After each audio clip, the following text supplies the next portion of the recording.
In this video, I'm going to teach you how to use snippets in HubSpot. To do that, first head over to the search bar and proceed to search right here for snippets. You can find it right here, so proceed to click on this.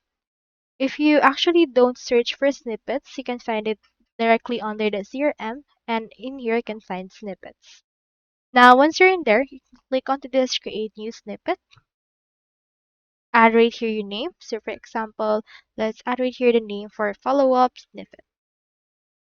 Add right here the snippet text. So I'll just input right here a placeholder.